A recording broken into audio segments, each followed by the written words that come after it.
சாந்தவடி வேலனே சுவாமி மலைநாதனே சரவணத்தாறு முகனே தந்தைக்கு உபதேச மந்திர பொருள் சொன்ன சண்முகானந்த குகனே ஞான பிரகாசனே நாடுவோர் நேசனே நல்லருள் தாருமையா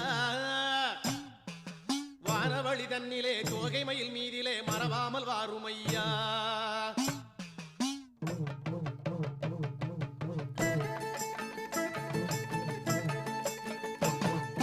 உச்சிமலை மேலே முருகா உன்னடி நம்பி வந்தோம்